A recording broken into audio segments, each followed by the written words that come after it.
Pretty interesting technology we're going to talk about right now in the fight against cancer, multiple different cancers, and it's from Allina Health Cancer Institute, launching a new mobile screening today. There is a mobile lung cancer screening program.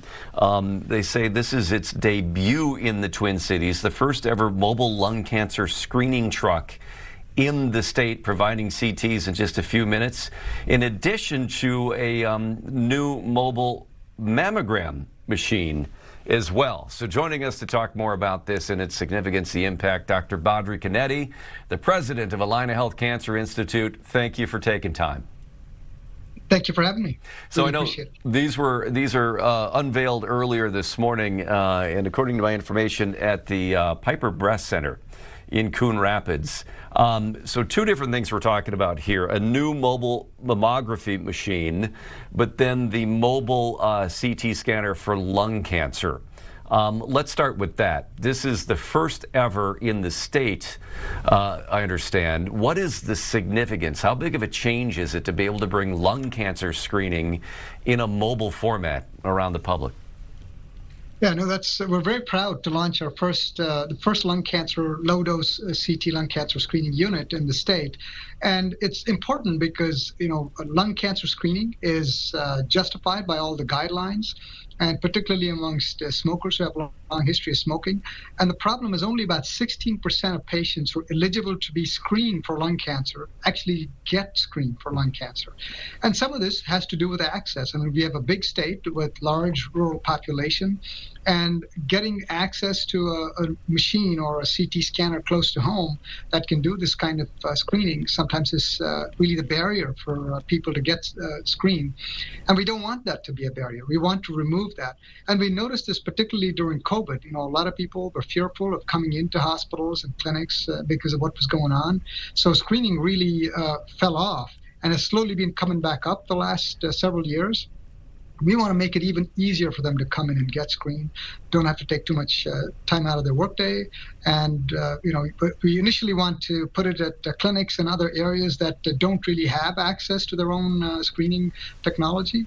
But eventually we'd like to take it out to community events and so forth so that it's more widely available. Yeah, a couple of notes there I want to ask you about, and we're seeing a picture of the interior of this mobile CT machine for lung cancer screening. You mentioned, I think you said it was, in the teens in terms of a percentile of people who actually get screened. What are the barriers here? Is it because of trying to set up an appointment? Is it travel? Is it fear and anxiety? Insurance? I mean, why are those numbers so low? Yeah, that's a great question. It's all of those and lack of awareness as well. Because many people really don't know that you can get a low-dose CT scan that can find lung cancer nodules early. And then when you treat the lung cancer in stage 1 or stage 2, the cure rates are so much higher than when it's a much later stage. So some of this is education.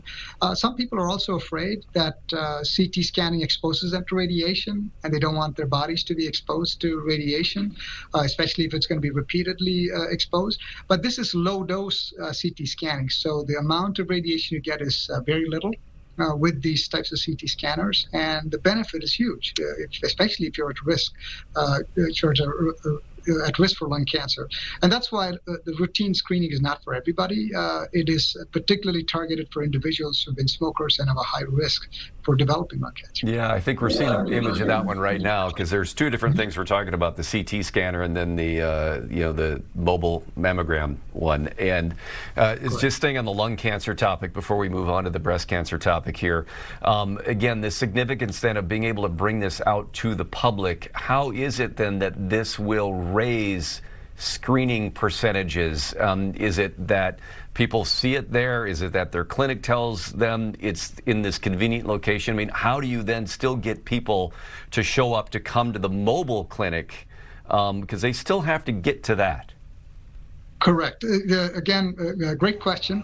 Just having such a unit available in around your community, and as you can see, these trucks, they've got big banners on the sides, and people are going to get curious. They know what this is about.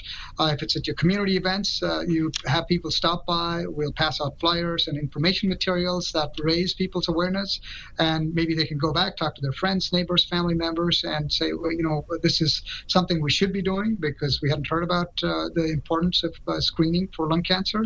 And then if you do want to get screened, the truck's going to be here next week or the week after. And so it's easy enough for you to go get screened. You don't have to travel all the way down to the cities. Because that's the other thing we know in Minnesota. People don't really like to travel all the way down into the cities or some major metro area for everything. It's inconvenient. You got to find parking and so many other things. So here, if it's in your neighborhood, it's kind of like getting an ice cream truck going around, and you just walk over to that and get ice cream just like that. It would be go around to the corner and get your CAT scan. All right. And last thing about lung cancer before we turn to breast cancer, what is the prevalence of I haven't looked up the stats in terms of lung cancer among the cancers diagnosed in the U.S. Where does lung cancer rate? What's the occurrence? It's one of the highest frequency cancers in this country, and it also has one of the highest death rates of all the cancers combined. Now, it depends on some cancers are more prevalent in women, some more in men, but lung cancers affect both men and women. It's one of the top cancers in this country and in Minnesota. Thankfully, with the decline in smoking, it is coming down, but we are seeing increasing rates of lung cancer occur even in non-smokers now. So that is a separate issue. All right, and the other mobile screening center there that we talked about is for mammograms. This is not, I don't think it's new that mammograms have been brought mobile. This is a new unit to make Correct. that happen, right? That is correct. And what is the technology that you're able to provide for mammograms in that format versus is it essentially, it's just as good? It is just as good, and you don't have to travel anywhere. This is makes it much more accessible for women to get screened. And again, mammograms and mammography for breast cancer screening has saved many, many lives. It's really proven over several decades. So, really powerful tool, and it's easy, it's simple, and it's the same technology that you could get in a breast center. And we have several breast centers, the Piper breast centers, that are all over the Twin Cities. But this would be something that is really coming into somewhere in your neighborhood or close to where you live. And again, this one is more about providing access.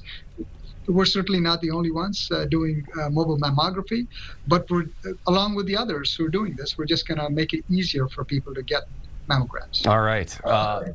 Ease of access, reducing barriers for any screening, because the earlier you find it, the better your chances. That is correct. I encourage everybody to do everything that they can to catch it as early as possible, whatever type of cancer it may be. Dr. Badri Cadetti with Allina Health Cancer Institute, thanks for the time and a very important topic. You're very welcome. Thanks for having me. You bet.